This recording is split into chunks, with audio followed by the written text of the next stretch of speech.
Herkese merhabalar dostlarım, herkese iyi pazarlar, umarım iyisinizdir. Beni soracak olursanız ben de iyiyim, teşekkür ederim. Her videomda mutlaka son dönemlerde bir tane Türk örf adetinden bahsediyorum. Bu sefer de bahsetmek istediğim kına. Asırlardır insan hayatının en özel günlerinde kullanılan bir süs, bir sembol kına. Peki kına nedir? Şöyle bahsedebilirim kısaca sizlere. Kına, Akdeniz, Orta Doğu ve Güney Asya kökenli bir bitkidir. Yaprakları kurutulup öğütülür.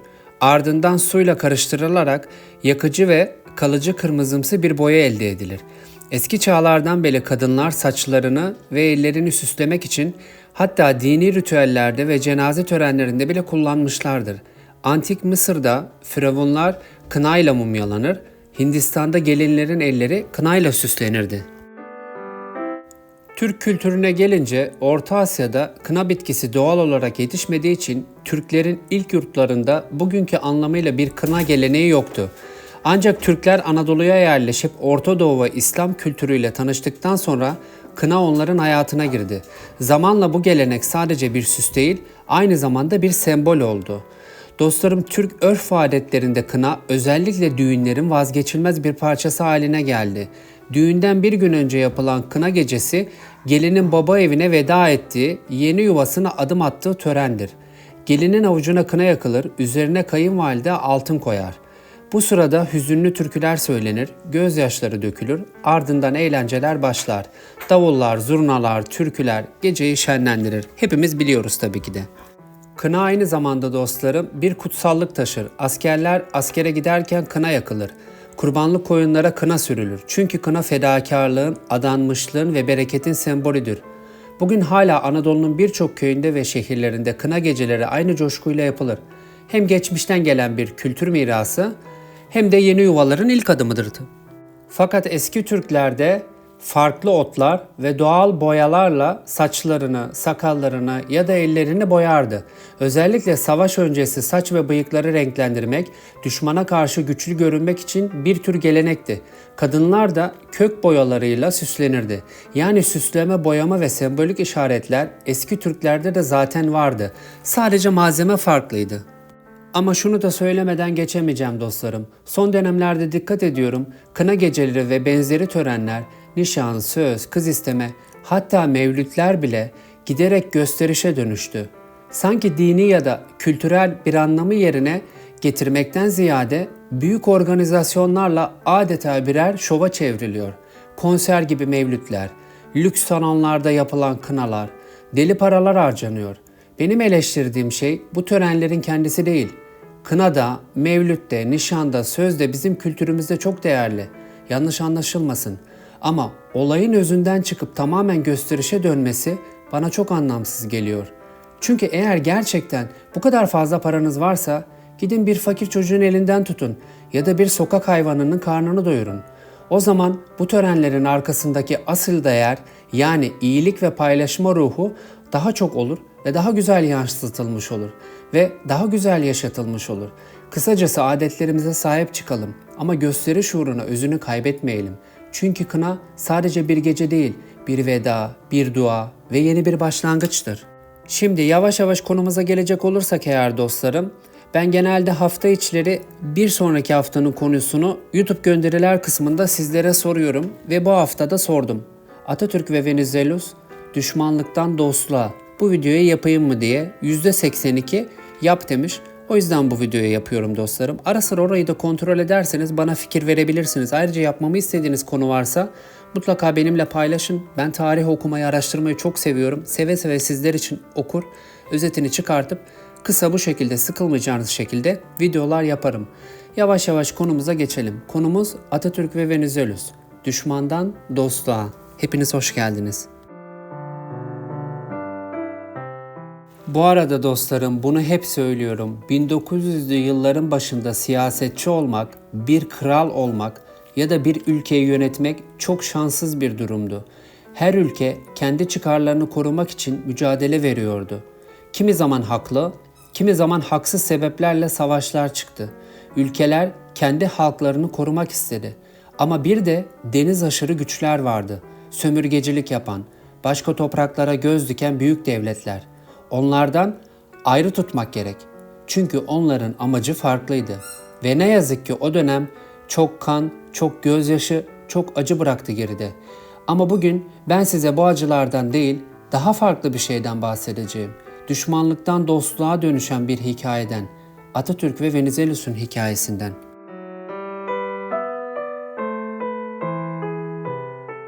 Öncelikle sizlere Venizelus'un yükselişinden bahsetmek istiyorum. Eleftherios Venizelos 1864 yılında Girit adasında doğdu. Yunanistan tarihinde adeta modern devletin kurucusu sayılabilecek bir figürdü. 1910'dan itibaren Yunanistan siyasetine damgasını vurdu. Balkan savaşlarında Yunanistan'a büyük kazanımlar sağladı. Bu yüzden halk arasında ulusal lider olarak görülmeye başlandı.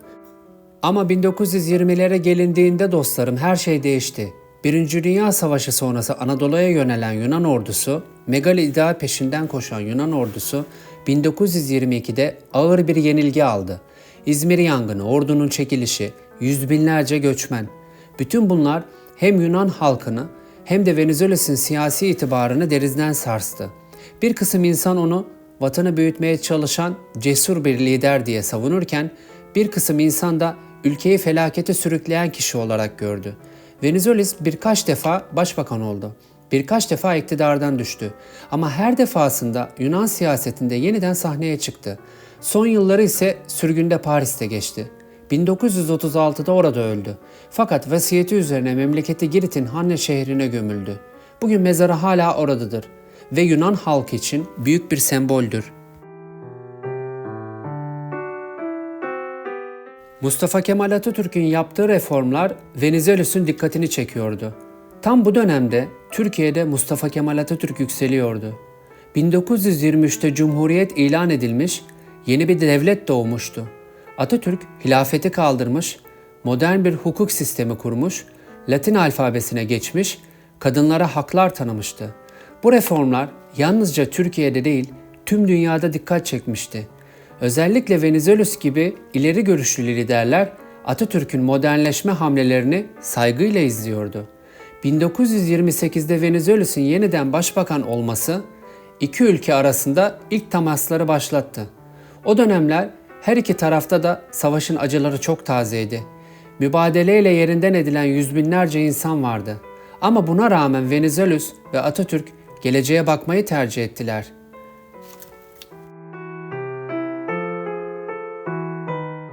Ve dostlarım 1930 yılında iki ülke arasında Türk-Yunan dostluk, tarafsızlık ve uzlaşma anlaşması imzalandı. Bu anlaşma sadece diplomatik bir kağıt parçası değildi. Aslında iki halkın yaralarını sarmak için atılmış tarihi bir adımdı. Aynı yıl Venizelos Türkiye'yi ziyaret etti. Atatürk'le yüz yüze görüştü. Bu ziyaretin sembolik değeri çok büyüktü. Daha birkaç yıl önce birbirlerine düşman olan iki lider Ankara'da yan yana oturuyordu. Ardından Türk heyetleri Atina'ya gitti. Yunan heyetleri tekrar Ankara'ya döndü. Birkaç yıl içinde iki ülke ilişkileri o kadar ilerledi ki basın artık düşman komşular değil, dost komşular manşetleri atmaya başlamıştı. 1934'te Venizelos Atatürk'ü Nobel Barış Ödülü'ne aday gösterdi. Bu dünyada çok büyük yankı uyandırdı. Venizelos'un Nobel Komitesi'ne yazdığı mektup çok anlamlıydı. Atatürk'ü şöyle tanımlıyordu: "O sadece Türkiye'nin değil, tüm Doğu'nun en büyük reformcusudur. Halkını modern bir devlet yapmıştır. Komşularıyla barış yolunu seçmiştir. Savaş meydanlarının kahramanı, barışın da kahramanı olmuştur. Bu yüzden Nobel Barış Ödülü'ne layıktır." Bir düşünün, daha birkaç yıl önce İzmir'de savaşan bir lider, birkaç yıl sonra eski düşmanını barış ödülüne aday gösteriyor. İşte tarih böyle ironilerle doludur. Ama tarih 10 Kasım 1938'de tamamen Türkiye için değişti. Her tarafı bir yas kaplamıştı. Atatürk öldüğünde Yunanistan'da büyük bir üzüntü yaşandı. Resmi gazeteler komşu ülkenin büyük lideri başlıklarıyla haberi duyurdu. O gün Yunanistan Meclisi'nde yapılan oturumda Atatürk için saygı duruşunda bulunuldu. Yunan halkı aslında bir zamanlar düşmanına ama aynı zamanda barışın mimarına saygı gösterdi. Venizelos o tarihten önce 1936'da Paris'te ölmüştü.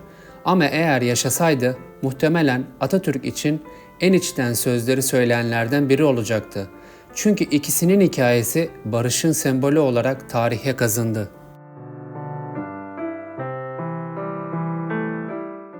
Tarihe baktığımızda dostlarım çok kan, çok gözyaşı görüyoruz. Ama aynı zamanda şunu da görüyoruz. En büyük düşmanlıklar bile bir gün dostluğa dönüşebilir.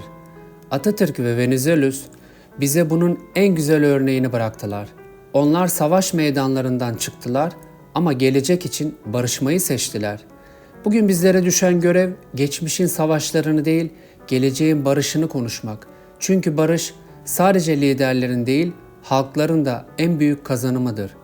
Ve belki de bu yüzden Atatürk ve Venizelos'un hikayesi sadece Türkiye ve Yunanistan için değil, tüm dünya için bir barış dersi olmalıdır.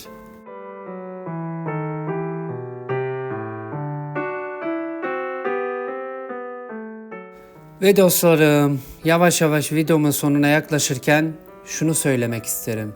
Açtığın yolda, gösterdiğin hedefe durmadan yürüyeceğime and içerim. Ne mutlu Türk'üm diyene. Ben Çağrı. Daha güzel bir dünyada, daha sevgi dolu bir dünyada, barış dolu bir dünyada görüşmek üzere. Şimdilik hoşça kalın.